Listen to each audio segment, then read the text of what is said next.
à toutes et bonjour à tous. Je me présente, Dr Ouslim, maître assistant en ORL à l'EHU Oran. Je suis ici pour vous présenter le cancer du cavum. Les cancers du cavum se définissent comme l'ensemble des tumeurs malignes primitives se développant aux dépens de l'épithélium de surface et des cryptes du nasopharynx. Alors, pour mieux comprendre, on va faire quelques schémas d'anatomie par rapport au cavum. Le cavum, c'est une cavité cuboïde qui constitue la partie supérieure du pharynx. Comme vous voyez ici en noir, c'est ça le cavum.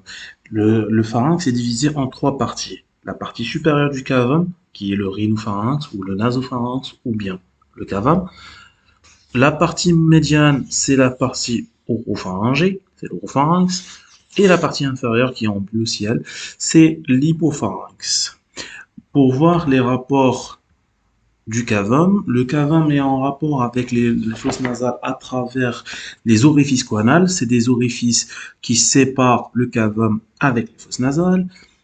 Plus antérieurs, indirectement, ils sont en rapport avec les sinus de la face par l'intermédiaire du nerf moyen qui est présent au niveau des fosses nasales. C'est le sinus maxillaire, le sinus ethmoïdal et le sinus frontal. Au niveau latéral, on possède les orifices tubaires, c'est les orifices de la trompe d'Eustache qui communiquent avec la caisse du tympan, c'est l'oreille moyenne, et qui permet une sorte d'aération. Associé cela, derrière ça, vous avez un repli muqueux qui s'appelle la fossette de Rosenmüller. C'est un repli épithélial. Latéralement, on a les espaces vasculo-nerveux qui sont des espaces qui possèdent les principaux vaisseaux du cou et quelques nerfs crâniens qui sont présents à ce niveau-là. Au niveau inférieur, ils communiquent directement, sans séparation, avec l'oropharynx. Comme vous voyez ici sur le schéma, en pointillé, la limite inférieure du cavum et directement, c'est l'oropharynx. L'oropharynx devient une cavité partiellement fermée en inférieur par la déglutition quand les muscles du voile du palais se contractent. Ces muscles se contractent, ils se plaquent vers la paroi postérieure du cavum, donnant un aspect de cavité semi-fermée qui est toujours ouvert à l'intérieur, bien sûr. Le fait que ce voile se plaque, il empêche les aliments de passer de l'oropharynx vers le rhinopharynx.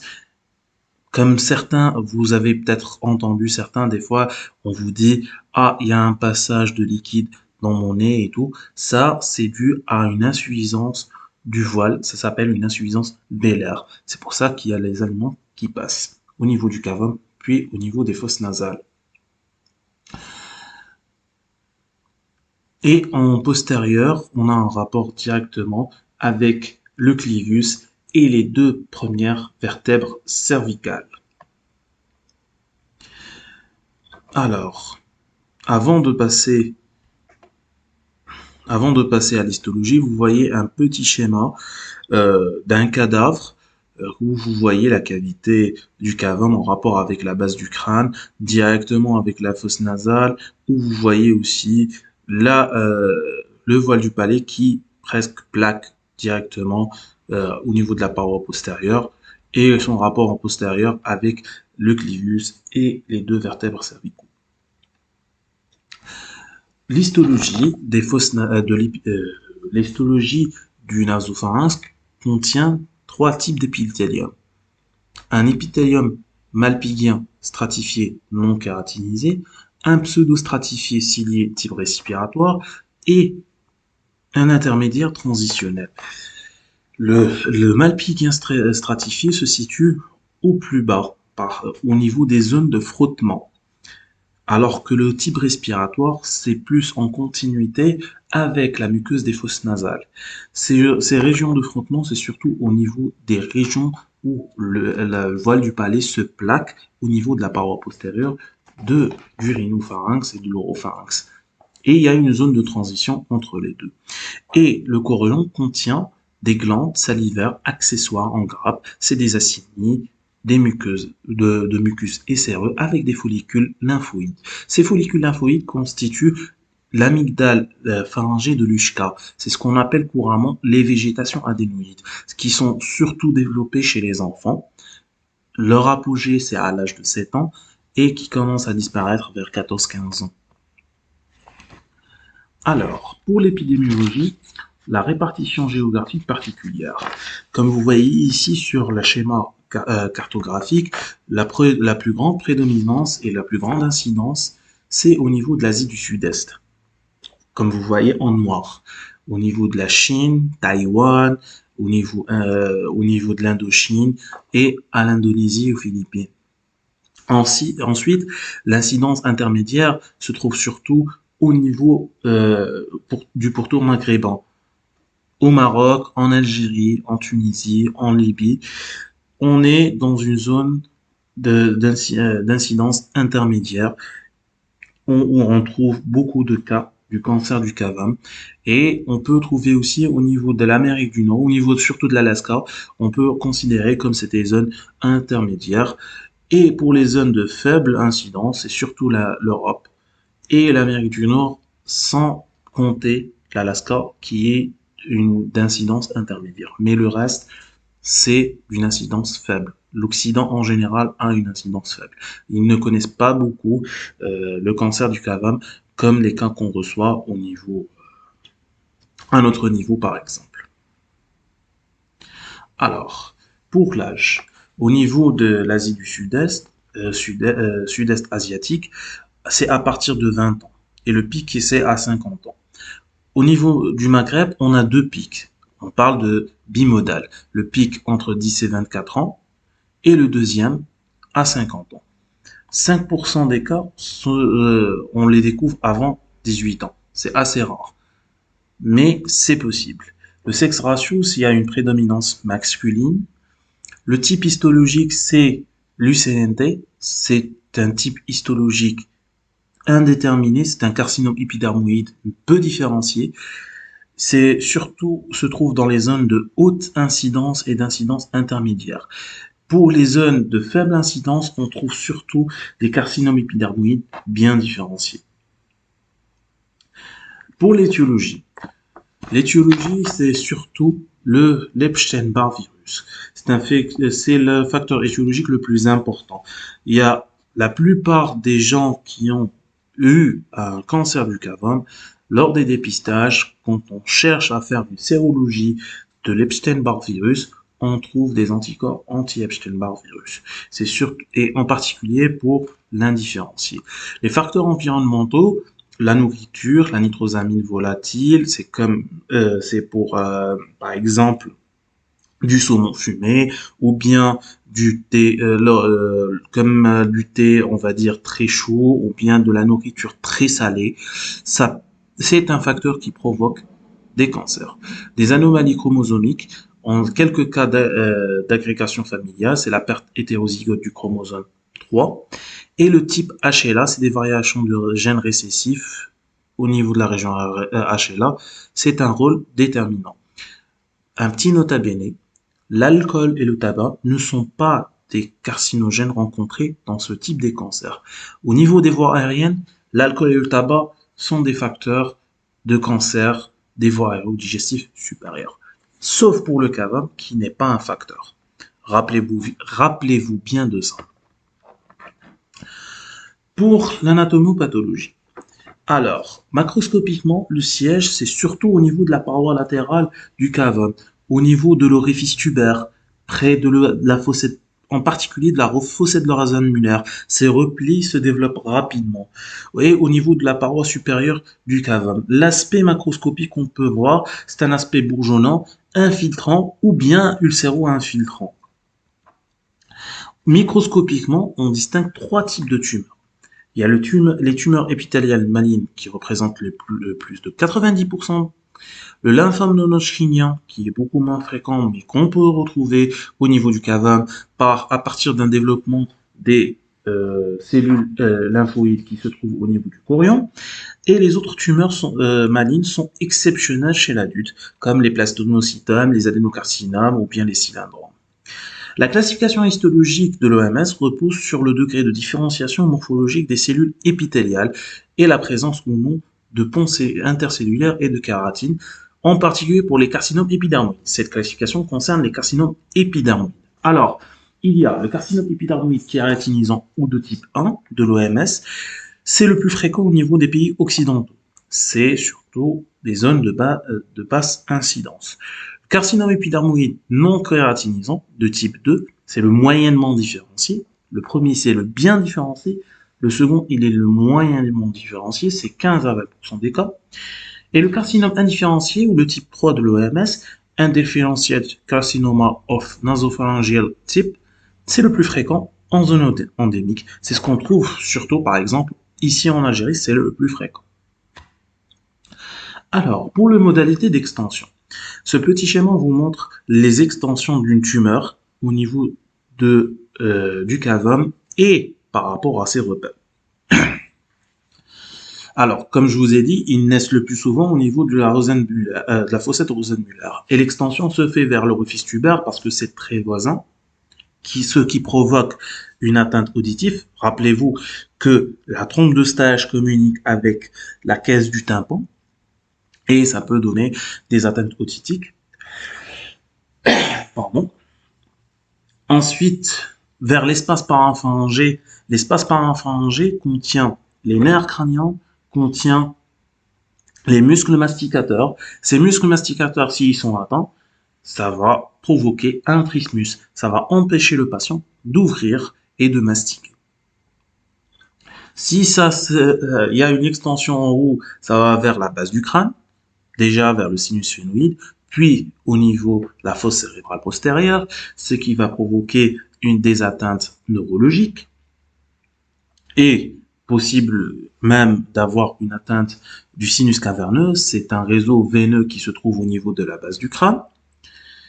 Et c'est possible aussi d'avoir une atteinte des vaisseaux, comme je vous ai dit tout à l'heure, que l'espace parapharyngé, il contient les principaux vaisseaux jugulaires et carotidiens qui peuvent les infiltrer.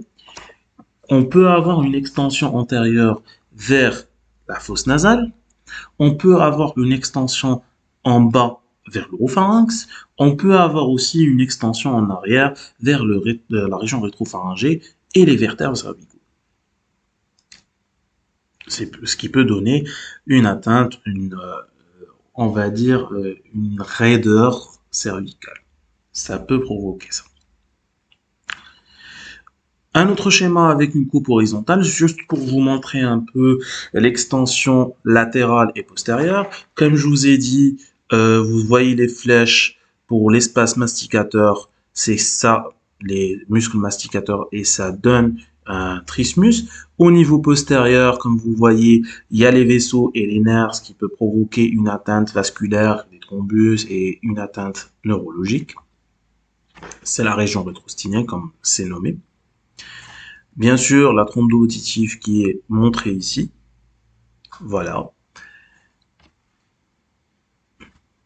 Et ici, il y a une coupe frontale qui vous montre l'extension au niveau de la fosse infratemporale où se trouvent les muscles masticateurs et au niveau parapharyngé et au niveau sous-mandibulaire.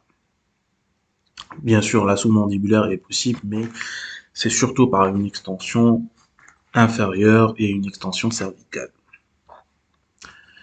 Alors, pour une atteinte ganglionnaire, le cancer du cavum est très lymphophile.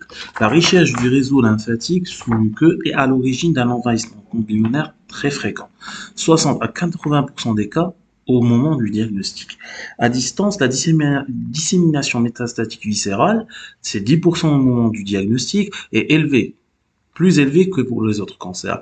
Par ordre de fréquence, c'est l'os, le poumon, le foie, les structures cérébrales qui sont concernées. C'est pour ça que, comme l'os est vraiment très important pour l'atteinte, on demande une scintigraphie automatiquement. Alors, pour l'étude clinique, il y a 4 syndromes dans l'atteinte du cavum. Il y a un syndrome ganglionnaire, il y a un syndrome otologique, il y a un syndrome rhinologique et un syndrome neurologique. Pour les signes cliniques, pour les ganglionnaires, c'est le premier signe dans un tiers des patients. Une ou plusieurs adénopathies hautes, bilatérales souvent, sous-mastoïdiennes, puis jugulo-carotidiennes ou spinales hautes. En général, c'est ferme, homogène, indolore. Un des signes de malignité, il peut être fixe par rapport au plan superficiel et profond. Ça, c'est super important, il faut s'en rappeler. Les signes otologiques, surtout une otite séro-muqueuse unilatérale. Ça donnera une surdité de transmission. L'otite séromuqueuse, c'est quoi? C'est la présence de glu au niveau de la caisse. Le glu, c'est du mucus qui s'est collecté au niveau de la caisse du tympan, c'est l'oreille moyenne, et ça va empêcher le tympan de transmettre le son vers l'oreille interne. Donc, automatiquement, on va avoir une sensation de plénitude de l'oreille, on va avoir une surdité qui est transmissionnelle, une autophonie, on va entendre notre voix plus fréquemment. Je pense que ça arrive à pas mal de gens quand on a par exemple une grippe, des acouphènes, plus ou moins une otalgie, rarement une otorée, c'est surtout après surinfection de l'otite séromuqueuse. Le syndrome rhinologique, c'est surtout des épistaxis récidivants. Je vous ai dit, il y a une extension antérieure qui peut donner une obstruction nasale. Ce tissu peut saigner spontanément ou bien au contact. Ça peut donner des épistaxis de minime abondance, de grande abondance, d'abord unilatérale et qui peut se bilatéraliser avec des surinfections, ce qui donne des rhinorrhées purulentes ou sanguinolentes, ne cédant pas au traitement antibiotique bien conduit, avec une obstruction nasale, qui est logique, unie ou bilatérale d'apparition progressive. Ces signes doivent évoquer une origine tumorale, surtout s'ils sont unilatéraux. Il faut vraiment bien s'en rappeler. Si c'est unilatéral et d'une manière progressive, ça doit nous orienter vers une atteinte unilatérale. Le syndrome neurologique, comme je vous ai dit, s'il y a une extension vers le niveau parapharyngé ou bien au niveau de la base du crâne, on peut avoir une atteinte des nerfs crâniens, par exemple par rapport au l'oculomoteur 6, ce qui peut donner une diplopie, un syndrome douloureux par une atteinte du cinquième nerf crânien, ou bien le 9 aussi, avec une trouble de déglutition, des céphalées par une extension à la base du crâne aussi. L'examen clinique. Alors, l'examen clinique repose d'abord sur la rhinoscopie antérieure. La rhinoscopie antérieure permet de voir les fosses nasales, le plancher des fosses nasales, le septum, les cornets moyens et inférieurs, les méas moyens et inférieurs, et ça, des fois, ça nous permet de voir la masse. Mais ce n'est pas suffisant. La rhinoscopie postérieure se faisait par le miroir laryngé, avec un miroir de Clark. Le miroir de Clark, c'est le casque qu'on met pour avoir la lumière directement et qui va être orienté, focalisé sur un point. On utilise le miroir pour voir le cavum en dessous du voile. Maintenant, c'est abandonné. On utilise plus souvent à la consultation et à notre exploration les endoscopes, que ce soit la nasofibroscopie souple ou bien la choréoscopie par un endoscope rigide pour avoir une image nette et identifier la masse et sa localisation. L'examen otoscopique est systématique. Pourquoi? Parce que on peut avoir une otite séromuqueuse et ça permet de nous orienter vers une atteinte.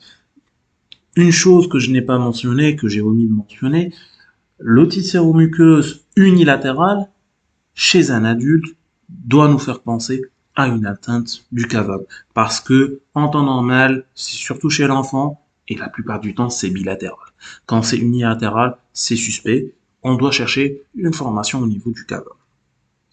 L'examen de l'oropharynx, l'état dentaire, c'est très important parce que si, par exemple, demain, il y a un cancer du cavum, on doit faire une thérapie, il doit avoir besoin d'un bon état bucco-dentaire. L'examen des nerfs crâniens pour avoir s'il y a des adénopathies, leur siège, leur volume, leur nombre, l'état de la peau et le schématiser précisément la localisation. Et ensuite, et à la fin, l'examen des paires de nerfs crâniens. Une atteinte peut nous orienter vers un syndrome neurologique et une extension qui est très importante. Les examens complémentaires, La TDM, c'est surtout pour le cavum et la base du crâne, en incidence axiale et frontale, qui permet de préciser le siège, son extension dans l'espace parapharyngé et à la base du crâne. C'est surtout une question osseuse. Et bien sûr, par rapport aux adénopathies, il permet de détecter mieux et de mesurer les adénopathies d'une manière plus claire. Mais l'examen l'idéal à l'heure actuelle, c'est l'IRM, qui permet d'apprécier le volume tumoral et les extensions, surtout au niveau des parties molles, au niveau périneural, au niveau cérébral, et permet de différencier des phénomènes inflammatoires, parce que des fois, le cancer donne un halo inflammatoire, et par compression, bien sûr, et des extensions tumorales au niveau des cavités des sinus, au niveau des fosses nasales, et ainsi de suite. Bien sûr, il faut procéder après cela à une biopsie avec étude anatomopathologique. C'est ça qui va permettre de faire le diagnostic. Le bilan d'extension, le téléthorax, c'est très peu utilisé. On préfère faire un bilan d'extension, par exemple, une TDM, mais la téléthorax, quand elle est normale, elle peut être acceptée avec une échographie abdominopelvienne qui ne montre pas grand-chose. Mais surtout, la scintigraphie osseuse. La PET scan, récemment, on l'utilise surtout pour identifier les adénopathies de très petite taille et qui sont bien éloignées, qui sont difficiles à détecter avec un scanner normal. Pour la sérologie, on fait demande à la sérologie anti-EBV. Super important parce que ça nous permet d'identifier le facteur déclenchant avec des anticorps IgA de type EA et VCA. Et le dépistage de marqueurs tumoraux, les CIFRA 21 et dosage de charge virale sérique par PCR. Alors, le diagnostic différentiel. Des fois, il y a des kystes. Chez l'adulte, c'était kyste. Il y a un kyste qui est possible de trouver. Ça s'appelle le kyste de Thornwald. C'est un kyste qui se situe au niveau du cavum, qui se développe petit à petit, sans faire trop de dégâts. C'est un contenu liquidien, il n'y a pas de souci. Le polype solitaire de Killian, c'est un polype qui naît au niveau du sinus maxillaire, qui s'étend au niveau de la fosse nasale et qui s'étend jusqu'au cavum. Il se termine au niveau du cavum. La tuberculose ou la sarcoïdose, au niveau du cavum, peut donner une formation qui peut prétendre à confondre par rapport à une formation caverne, par exemple, une tumeur du cavum. Chez l'enfant ou l'adolescent, l'hypertrophie des végétations adénoïdes peut prétendre à confondre, mais c'est des végétations qui sont bien symétriques, qui sont au niveau de la paroi postérieure et supérieure du cavum, qui sont réguliers, qui ne donnent pas de caractère spécifique par rapport à un problème cancéreux. Le craniopharyngium aussi, c'est une tumeur bénigne, et des angiofibreuses, c'est une tumeur vasculaire qui peut se trouver, qui peuvent être raccordées par exemple avec le carotide interne, qui n'est pas loin, qui peut se rapprocher par une malformation et qui donne une formation vasculaire, un angiofibrome au niveau du cavum. C'est pour ça qu'il faut faire vraiment très attention, d'où l'intérêt de faire des explorations, des imageries bien identifiées avant de faire une biopsie. Le traitement.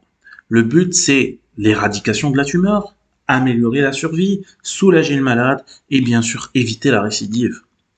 Les traitements qu'on a, on utilise la radiothérapie et la chimiothérapie. La chirurgie, c'est une chirurgie de rattrapage. La radiothérapie, le traitement de base, c'est 60 à 70 degrés. C'est le volume cible et les ganglions bilatéraux. On utilise aussi une curithérapie. La curithérapie, c'est une irradiation de radiothérapie au niveau local, juste au niveau du cavum, quand c'est une formation qui est localisée. La chimiothérapie néoadjuvante avec de la cisplatine et 5-fluorouracil qui est très efficace pour le type 2 et type 3 qui sont chimiosensibles. Et la chirurgie, c'est surtout pour des reliquats ganglionnaires et des fois au niveau du cavum, mais c'est très rare. Enfin, pour résumer, les caractéristiques du cancer du nasopharynx, le cavum est profond, qui est difficile à examiner, mais grâce à la technologie et aux endoscopes, on peut faire le diagnostic. 90% des types sont des types indifférenciés. Les zones endémiques touchent les patients les plus jeunes. Pas de notion alcoolo-tabagique, ne jamais oublier, la relation particulière avec l'Epstein-Barr virus, potentiellement métastatique, surtout l'os, poumon et foie, si ça peut donner des échecs thérapeutiques. Il est radiosensible et chimiosensible, et la base du traitement, c'est la radiochimiothérapie. Voilà, en gros. Je vous remercie et je vous dis à bientôt.